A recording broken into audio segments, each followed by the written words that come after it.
Public Sénat et l'INA vous présentent l'info dans le rétro. Vive la France!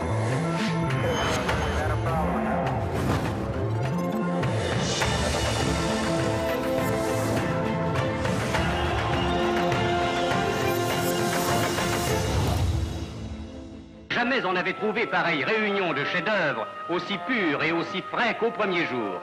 Tracés, voici quelques 30 000 ans d'une main savante qui connaît l'anatomie animale, touchée de plusieurs couleurs dans une harmonie polychrome habile, plus de 100 peintures et gravures dont les dimensions oscillent de 30 cm à 5 mètres, rappellent ici que nos lointains devanciers n'étaient pas que de pauvres êtres seulement aux prises avec les besoins élémentaires. Une harmonie polychrome habile. C'était la grotte de Lascaux telle que les Français la découvraient au cinéma en 1948. Nous reviendrons sur ce trésor et ses répliques dans la deuxième partie de l'info dans le rétro. Mais dans la première partie de l'émission, c'est d'un sujet presque invisible dont nous allons faire l'histoire. La pollution de l'air qui est aussi celle de nos villes. Comment a-t-elle envahi la France? Depuis quand en a-t-on conscience? Qui l'a combattue et comment? Alors que Grenoble, Lyon et Paris ont connu des pics de pollution sans précédent, l'histoire éclaire les difficultés de la lutte pour un air pur. Une mise au point sur les particules fines s'impose. Prenez vos masques. C'est un sujet de Marie Brémaud. Peu de vent et un anticyclone. De quoi favoriser l'accumulation des polluants piégés dans une couche très mince au-dessus du sol. Et à l'origine de cette pollution, les particules fines, ou PM10, causées principalement par le trafic routier et le chauffage au bois. Elles sont de plus en plus fines et en nette augmentation depuis 2 siècles. Autre source, le dioxyde d'azote, qui provient là aussi essentiellement de la combustion, chauffage et moteur des véhicules. Mais dans quelle proportion respirer cet air empoisonné devient-il dangereux? La réglementation française estime qu'à partir de 50 microgrammes de PM10 de particules par mètre cube, on atteint un seuil de vigilance. Le seuil d'alerte, lui, est enclenché à partir de 80 microgrammes de particules par mètre cube, un seuil atteint en Île-de-France depuis plusieurs jours. Pour réfléchir à la pollution de l'air et à sa prise en compte, eh bien, 2 invités sont avec moi aujourd'hui. Brice Lalonde, vous avez été ministre de l'Environnement de 1988 à 1992 et vous êtes aussi l'auteur d'un livre, Le ciel nous est tombé sur la tête, aux éditions Artaud. Je crois que c'était lié à la COP 21. Avec vous, Grégory Quesnay, vous êtes historien, maître de conférence à l'université de Versailles-Saint-Quentin en Yvelines et vous avez aussi publié un livre, Qu'est-ce que l'histoire environnementale, aux éditions Champvallon. Brice Lalonde, tout de suite pour commencer, Ségolène Royal a tardé à prendre des mesures contre la pollution de l'air ces derniers jours? La politique vous oblige à faire quelque chose. Alors, quand vous ne faites pas, vous vous faites engueuler. Alors, oui, elle a peut-être tardé. La grande difficulté, c'est que les particules fines ont plusieurs sources. Et donc, c'est toujours compliqué quand vous mettez en œuvre quelque chose de lourd, de difficile à contrôler et de relativement inefficace. Grégory Quesnay, en une phrase, la circulation alternée, c'est un gadget, c'est efficace? Qu'est-ce que vous en pensez? C'est une question difficile pour l'historien. Je pense que c'est simplement une partie du problème. C'est ça la difficulté, effectivement. La pollution atmosphérique est un ensemble complexe qui a plusieurs sources d'émissions. Donc, c'est un élément, simplement. Pas tout à fait Oui. un gadget. Je vous propose, pour commencer, de remonter en 1958, à un moment où un premier sujet de la télévision présente l'ensemble des fumées qui recouvrent la région parisienne. Et vous allez voir, c'est édifiant.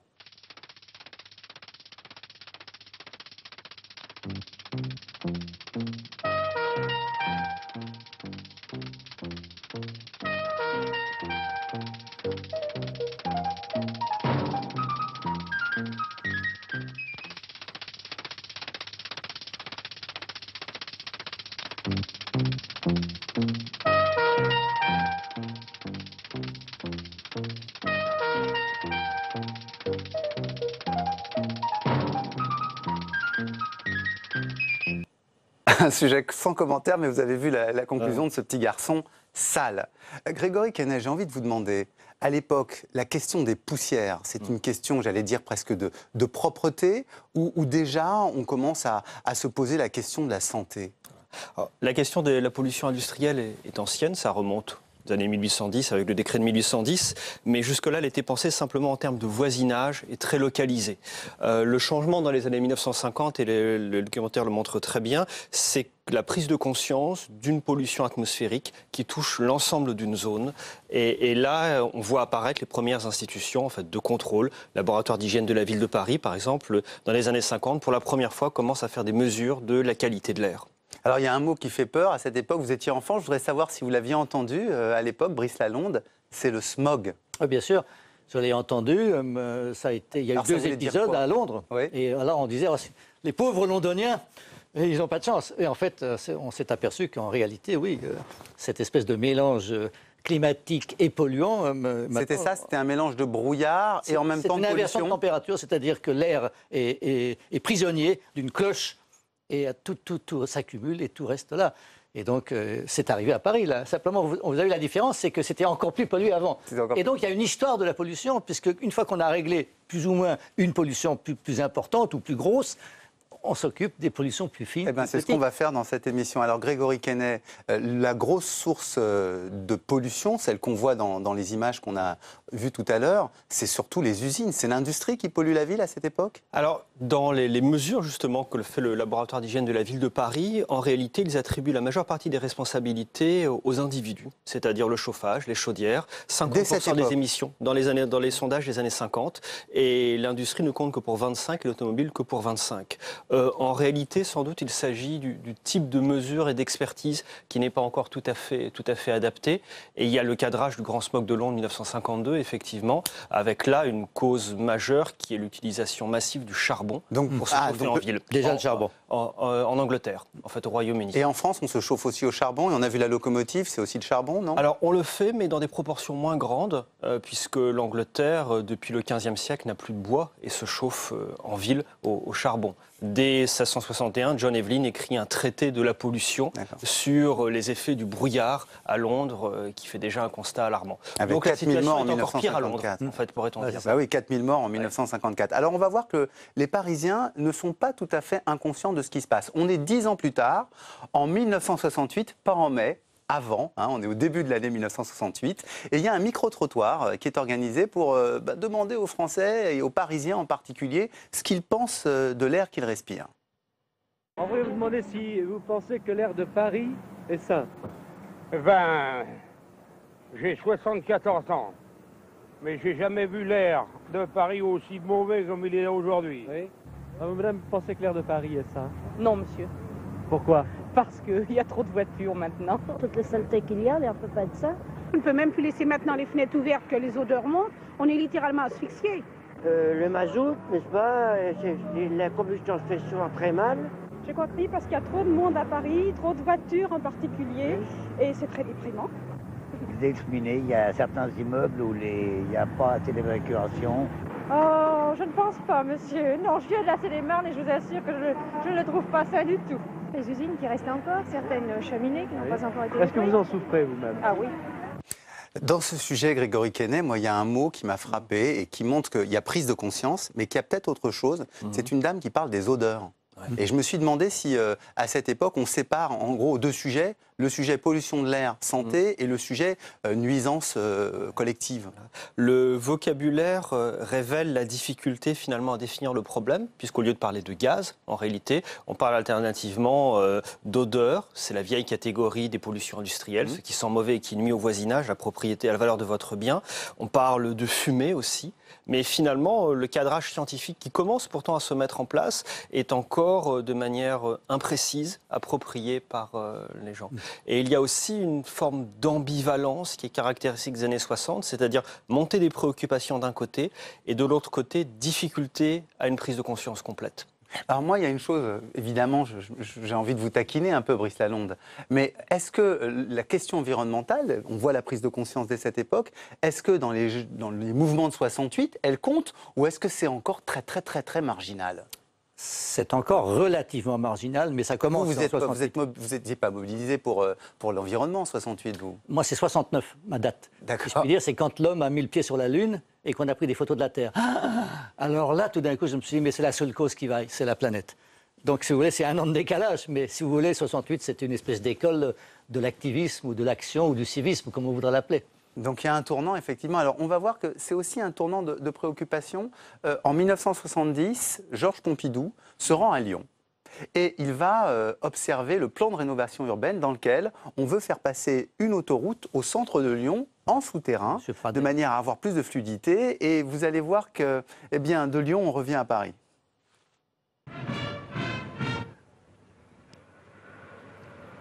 Accueilli sur le perron de l'Hôtel de Ville par M. Louis Pradel, maire de Lyon, et par le préfet de région, M. Georges Pompidou, se fait expliquer les détails du plan de rénovation de la ville qui doit notamment permettre de faciliter la traversée du quartier de la gare de Perrache qui sera pratiquement reconstruit au-dessus du tracé urbain de l'autoroute Lille-Marseille.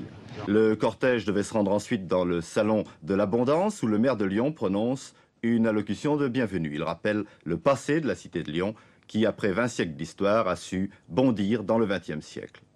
En peu de temps, la traversée de Lyon pourra se faire sans rencontrer de feu rouge et notre ville sera la seconde cité du monde après Los Angeles à se trouver dans un tel cas.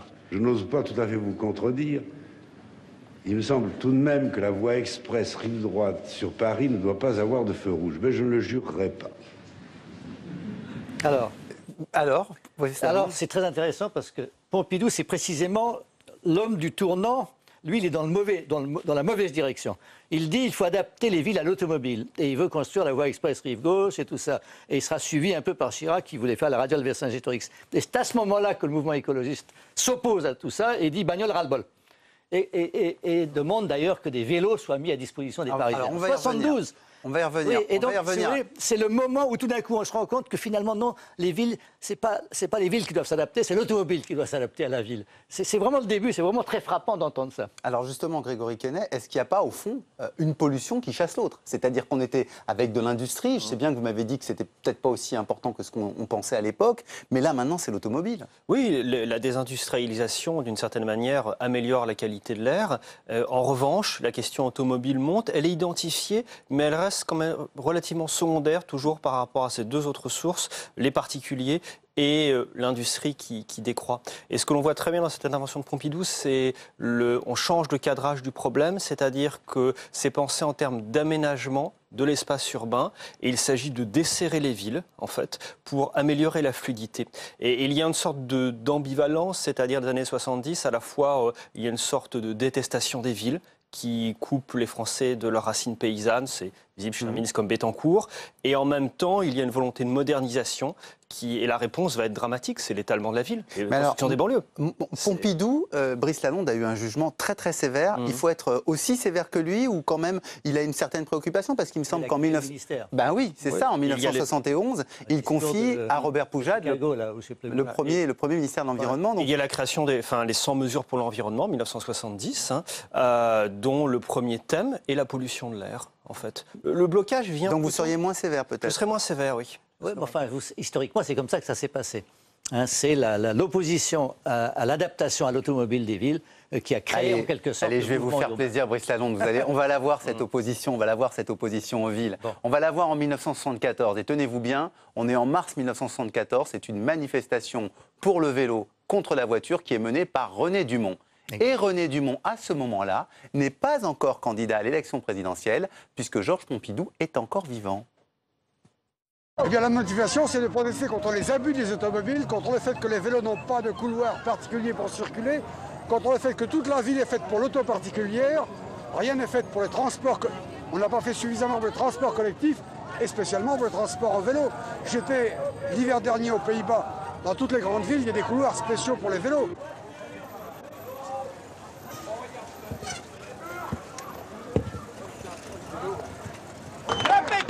On s'en fout. L'énergie, c'est nous. Le pétrole, on s'en fout. L'énergie, c'est nous. Les conducteurs deviennent de plus en plus nerveux. Les gens ne sourient plus dans la rue. Et moi, je suis pour la gaieté. Parce que quand on n'est pas drôle, on est triste et on s'ennuie. quand on n'est pas drôle, on est triste et on s'ennuie. Vous avez reconnu des personnalités, j'ai eu l'impression, dans cette manifestation. Bien sûr, d'abord, j'ai très bien connu René Dumont, bien entendu. Mais il y avait Mouna, bien sûr. Mouna, vous savez, c'était le fantaisiste du quartier latin. Et il était avec son triporteur, lui. Et il vendait son journal. Mais il faisait de toutes les manifestations. C'était plutôt folklorique. Il avait même un petit... un vélo... une pompe à vélo et il disait j'apporte de l'air pur du Tibet pour justement, donc c'était déjà la pollution atmosphérique. Mais vous savez, on est en 1974 et on a eu 2 ans avant la conférence de Stockholm et donc ce qui monte maintenant, c'est la pollution qui transfrontière. C'est la question des pluies acides. Vous savez que les statues de la place de la Concorde fondaient à cause des pluies acides. Et donc, il a fallu remplacer ces statues par des statues en plastique, etc. Il y a des tas de choses que les gens ne savent pas. Mais donc, la pluie, c'était de l'acide sulfurique et de l'acide nitrique, dilué, certes. Tout ça, on a commencé à comprendre ça avec le périssement des forêts. Et donc, dans les années 70 et 80, ça a été comment est-ce qu'on combat cette pollution transfrontière. On a réussi, avec les pots catalytiques, l'essence sans plomb, les directives européennes, parce que c'est l'arrivée aussi de l'Europe. Dans les années 80, 86, l'acte unique, c'est l'arrivée de la réglementation européenne qui progressivement prend le pas. Mais alors, moi, la question que je voudrais poser, je le fais exprès à Grégory Quesnay pour vous embêter un peu, mais il y a une prise de conscience, on voit qu'il y a une action internationale, et en même temps, en France, ce mouvement écologiste est tout petit. En 1979, ils n'arrivent pas à obtenir 5% pour avoir des élus. Donc comment ça se fait qu'il ne puisse pas y avoir, autour de cette question de l'air pur, une véritable mobilisation autour d'une force politique, ou est-ce que c'est dilué ? Je crois qu'on le voit aussi dans ce reportage, c'est que finalement, on arrive à penser la ville avec sa définition du problème, mais que deviennent les vélos une fois franchi le périphérique, une fois qu'il s'agit de penser les liaisons entre la banlieue et la ville. Et il y a aussi au sein du mouvement écologiste en quelque sorte des tiraillements entre ceux qui vont se centrer sur les parcs naturels et les espaces verts, d'autres plutôt sur la ville. La question du nucléaire qui, d'après pour le lobby nucléaire de ces années-là, est un progrès de la qualité de l'air. En fait, donc je crois qu'il y a des sortes de tensions aussi. Mais quand même, en 1977, les écologistes ont fait 10% en moyenne à Paris. 10% quand même. Hein. Donc il y a quand même, un réveil progressif. En fait. Oui, dans les villes, dans les grandes villes en fait. Dans les villes, oui. Bon, un réveil progressif et puis il y aura effectivement des personnalités qui vont être nommées au ministère de l'Environnement, vous, avec la création aussi de Génération Écologie, ensuite Dominique Voynet. Et justement, tiens, puisqu'on parle de Dominique Voynet, en 1998, elle a une idée pour essayer de réduire la pollution pendant les pics, justement. Elle veut mettre en place une pastille verte. Et on a un sujet du journal télévisé qui nous montre cette tentative. Guichet des cartes grises cet après-midi à la préfecture de police de Paris. Dans la file d'attente, aucun conducteur ne sait encore qu'une surprise l'attend à la caisse. La remise en main propre et gratuite de la toute nouvelle pastille verte. Je me suis dit, c'est une voiture de 97, je dois avoir le droit. Donc je suis à moitié surprise. Mauvaise surprise en revanche pour ceux qui n'auront pas droit au petit cadeau. Je ne lui donne pas parce que son véhicule est au diesel et qu'il date de 1995. Voilà. Alors monsieur, réaction? Mon véhicule, c'est une poubelle. La pastille verte ou encore le droit de rouler les jours de pic de pollution est réservé aux véhicules à essence mis en service après le 31 décembre 92, aux véhicules diesel après le 1er janvier 97. Les 2 roues, les bus et les camions ne sont pas concernés. Bon alors, la pastille verte, il faut quand même le dire, elle n'est utilisée en principe jusqu'en 2012 que pour les pics de pollution. Elle sera très très peu effective. Est-ce que ce type de mesure, ça peut être efficace? Vous avez vu qu'Anne Hidalgo propose maintenant pour Paris un système un peu similaire. Est-ce que ça peut avoir une valeur ou est-ce qu'au fond, lutter contre les périodes de pic, c'est pas se tromper? Alors oui, le pic c'est une chose et ce qui compte en réalité, c'est la pollution chronique de tous les jours. Alors on ne peut combattre ça qu'avec des mesures qui ne sont pas des mesures spectaculaires uniquement pour faire plaisir à ses électeurs pendant 2 jours. Il faut que c'est de la longue durée. Donc par exemple, le diesel. Alors le diesel, quand vous n'avez pas de filtre, et les filtres ne marchent pas bien en ville parce que les voitures s'arrêtent, repartent, le moteur est froid, etc. Il vaut mieux, en effet, si on décide de bannir le diesel des villes, ce qui n'est pas évident pour les véhicules utilitaires, oui, le diesel envoie beaucoup de petites saletés. Vous mettez votre mouchoir sur le pot d'échappement d'une voiture diesel, vous le sortez, il est complètement noir.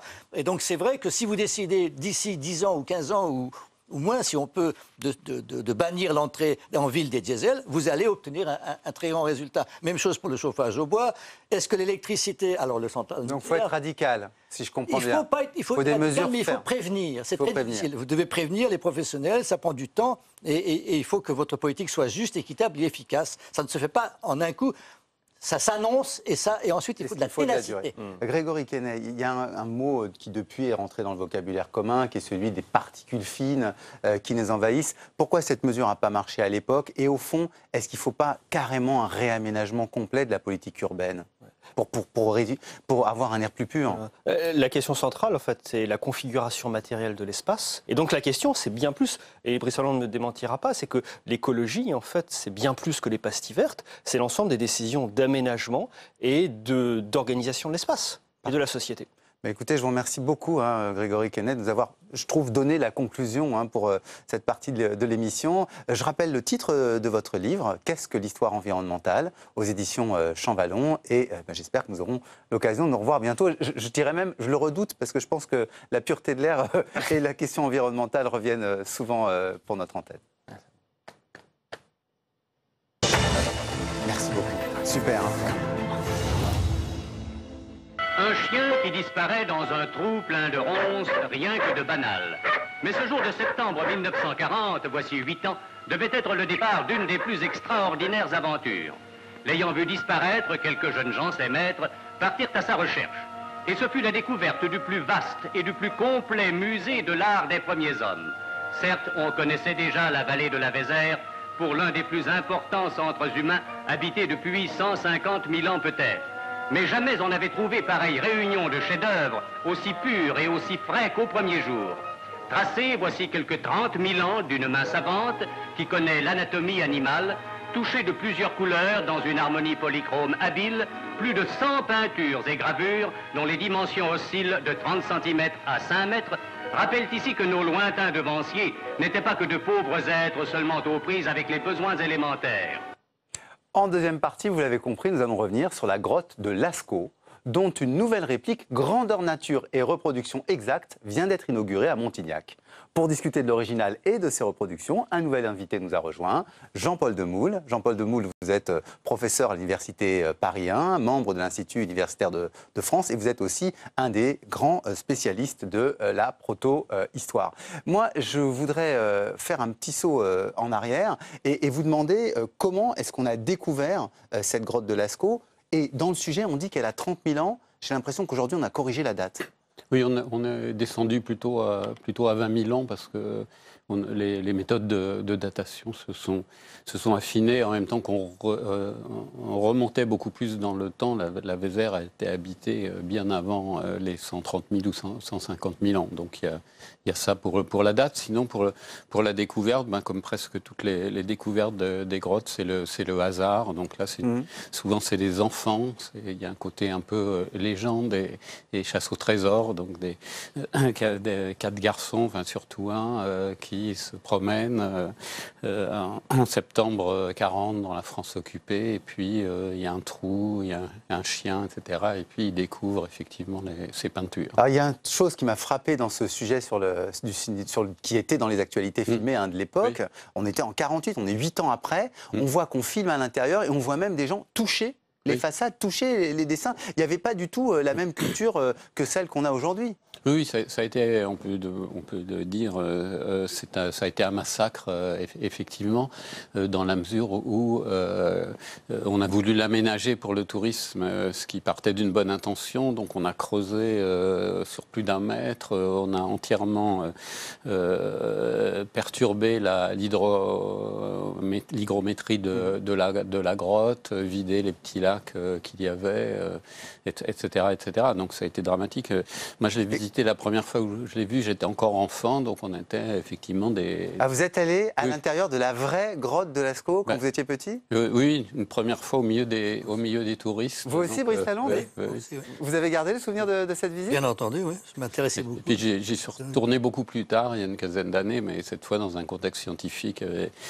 Quand est-ce qu'on a pris conscience qu'il fallait la fermer? Parce qu'elle est fermée en 1963, c'est ça? Donc ça fait quand même assez longtemps. C'est à la fin des années 50 quand on voit les moisissures. Tout se recouvre. Oui, les champignons, etc. Puisque on a déséquilibré effectivement l'atmosphère, donc on la ferme à ce moment-là, en se demandant même quoi faire. Il y a eu toute une série d'études. Alors, il y a une solution qui a été envisagée au début des années 80 sous l'ère Mitterrand, c'est de faire une réplique à cette grotte. Et on va voir comment en parle le journal télévisé de la 2e chaîne de la télévision française, qui présente les travaux de cette réplique qui doit être elle aussi exacte et presque au millimètre. Deux sentiments quand on découvre l'immense salle des taureaux, pièce maîtresse de la reproduction. D'abord l'émotion, preuve de qualité. Ensuite l'envoûtement. Alors, parlons-en de la voûte. Pour en restituer exactement profil, modelé, fresques et gravures, l'Institut géographique a engrangé par ordinateur 15 000 points de référence dont voici quelques repères. Parallèlement, l'équipe d'artistes, carnet sous le bras, se rend toujours tous les matins à la cérémonie des notes dans la vraie caverne. Voici Monique Peitral terminant la licorne. Elle souffle de l'argile brûlée dans un os creux pour obtenir le velouté, comme l'on faisait il y a 17 000 ans dans les entrailles de la colline sacrée. Car il s'agit de retrouver précisément coloris naturels et gestes de virtuose des artistes Cro-Magnons. Faire des répliques comme ça, faire des faux, Jean-Paul Demoule, est-ce que c'est une idée originale? Est-ce que c'est une idée récente? Est-ce que c'était le type de musée dont vous rêviez? Non, on peut pas en rêver vraiment, mais pendant tout le XXe siècle, on a fait des répliques, justement, notamment de maisons préhistoriques en bois, on fait des dioramas dans les musées, etc. Donc là, c'était la seule solution, y compris pour la vie touristique locale, c'était de faire ce double, donc la SCO 2, qui à l'époque était ce qu'on pouvait faire de mieux, mais qui effectivement, je l'ai visité aussi. Et la dernière fois, c'était une quinzaine d'années, j'ai visité la vraie et la fausse juste après. Et effectivement, ça n'a rien à voir, quoi. Il y a quand même une différence. Le spécialiste comme vous, il repère tout. Oui, parce que ne serait-ce que on marche sur un vrai sol bétonné, c'est plus étroit que la réalité, etc. Donc le Lascaux 4 qu'on ouvre maintenant a voulu corriger une partie des déceptions qu'on pouvait éprouver, même si... Donc faire des répliques, c'est faire du faux, mais utile pour qu'il y ait des visiteurs et des touristes? Oui, c'est un peu le but, parce qu'on sait depuis Lascaux maintenant que quand on trouve une nouvelle grotte, c'était le cas pour Chauvet ou pour d'autres, on ne pourra jamais y pénétrer. Même les scientifiques dans la grotte Chauvet ne pénètrent qu'un très court moment avec des passages aménagés. Eh ben, merci à tous les deux, messieurs. Je rappelle le titre de vos livres. Brice Lalonde, Le ciel nous est tombé sur la tête, chez Artaud. Et vous, Jean-Paul Demoule, vous avez comme livre Naissance de la figure aux éditions Azan. Merci beaucoup. Avant de se quitter, je voulais vous signaler 3 livres un petit peu pour les fêtes. 3 livres que j'ai particulièrement appréciés. Le premier, c'est celui de Christian Ingrao, qui est chercheur au CNRS, qui a été directeur de l'Institut d'histoire du temps présent. La promesse de l'Est, ça parle de la façon dont, à côté de la dimension absolument génocidaire et massacreuse, le nazisme a vendu à la population allemande l'idée qu'il y aurait une vie meilleure à l'Est. Donc la construction d'une utopie autour du génocide. Le deuxième livre, c'est un livre d'un jeune chercheur qui s'appelle Alexandre Zumpf. C'est une biographie, ça nous permet de suivre un personnage, en l'occurrence celui de Raspoutine. Et Alexandre Zumpf, qui est maître de conférence à l'Université de Strasbourg, membre de l'Institut universitaire de France, a trouvé des sources originales et nous raconte la vie de cet étrange personnage qui a réussi à séduire les tsars avec une grande finesse. Et puis un troisième livre, je me suis dit qu'il fallait un cadeau de Noël un peu illustré. J'ai pensé à Clémentine Portier-Kaltenbach, une historienne qui est bien connue, qui a participé à beaucoup d'émissions de télévision et qui propose un Paris, les secrets de Paris illustrés. C'est un beau livre où on retrouve énormément d'adresses de personnalités. On comprend pourquoi, par exemple, l'horloge sur l'île de la Cité a été créée par Charles V. Et donc voilà, on peut se réinventer son Paris. Et puis, comme d'habitude, on se dit au revoir en images. Et cette fois-ci, en pleine lumière, les lumières de Noël, les lumières de ces bonnes fêtes de fin d'année que je vous souhaite à tous. À 3, 1, 2, 3. Ah, ça démarre. Voilà. Alors voilà, on voit voit l'ensemble qui se profile. Ah, c'est très joli.